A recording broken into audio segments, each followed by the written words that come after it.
शिवसेना ठाकरे गटाचे नेते वसंत मोरे यांच्यावर अटकेची टांगती तलवार लटकल्याचं आपल्याला पाहायला मिळते। असं म्हणण्याचं कारण म्हणजे काही दिवसांपूर्वी त्यांच्यावरती ॲट्रॉसिटी कायद्याअंतर्गत गुन्हा दाखल झाला होता। त्याच्यानंतर त्यांनी अटकपूर्व जामिनासाठी अर्ज केला होता। मात्र या संपूर्ण प्रकरणात जेव्हा पुणे सत्र न्यायालयामध्ये काल सुनावणी पार पडली त्यावेळेस पुणे जिल्हा सत्र न्यायालयाने त्यांच्या अटकेचा जो जामीन अर्ज आहे तो फेटाळलेला आहे। त्याच्यामुळे एकंदरीतच हे प्रकरण नेमकं काय आहे ते आपण सुरुवातीला जाणून घेऊया। तर याची सुरुवात होते फेब्रुवारी 2026 मध्ये, जेव्हा वसंत मोरेंनी पुणे महापालिकेत एक पत्रकार परिषद घेतली होती।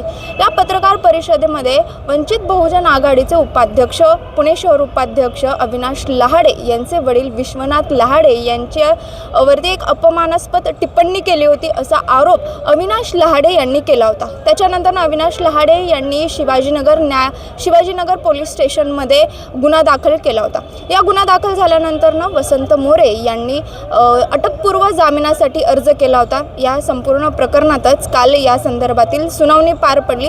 त्यावेळेस न्यायालयाने दोन्ही बाजूंचं म्हणणं जे आहे ते आधी ऐकून घेतलं। मात्र यातील गंभीरता ओळखून न्यायालयाने वसंत मोरे यांचा जो अर्ज आहे तो फेटाळल्याचं आपल्याला पाहायला मिळते। त्याच्यामुळे पुण्यातील राजकीय वर्तुळातील ही एक अत्यंत महत्त्वाची बातमी अशी म्हणावी लागेल की वसंत मोरे यांना कधीही अटक होऊ शकते।